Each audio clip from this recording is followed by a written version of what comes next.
Earlier this week, millions of Americans celebrated President's Day. For most of us, this was just another day off.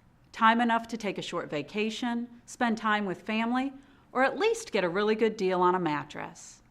But for President Obama, it should have been an occasion for reflection.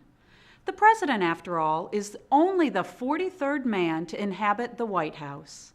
Certainly he could stand to learn some lessons from the presidents who came before him.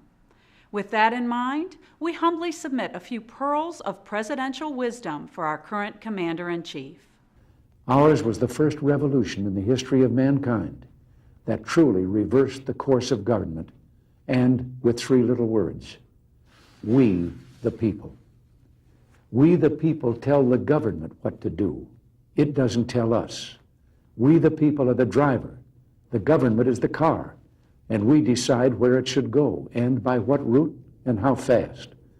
Almost all the world's constitutions are documents in which governments tell the people what their privileges are.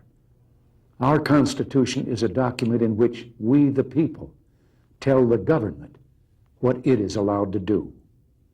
We, the people, are free. Got that?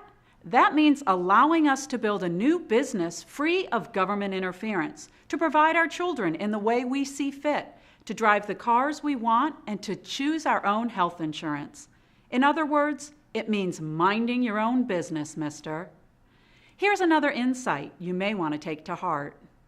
Let every nation know, whether it wishes us well or ill, that we shall pay any price, bear any burden, meet any hardship, support any friend, oppose any foe, to assure the survival and the success of liberty.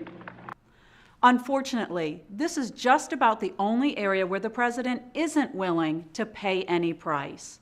Ask the people of Iran or Honduras, countries that he abandoned when their liberty was at stake. Ask the Venezuelans who watched him shake hands with Hugo Chavez, or the Egyptians who've heard nothing from him as the Muslim Brotherhood has grown progressively stronger. Ask anyone who's turned to America for the power of its support and been met with the president's stony silence.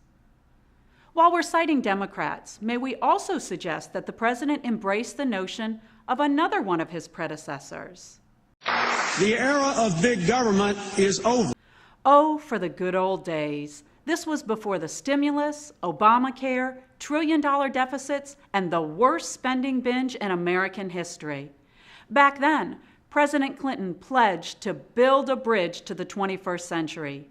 These days, we wish President Obama would build one back to the 20th. Finally, there's one president that we know Obama thinks highly of. He ought to listen up to this guy. Ever in the middle of all this coming at you think maybe one term is enough? You know, I would say that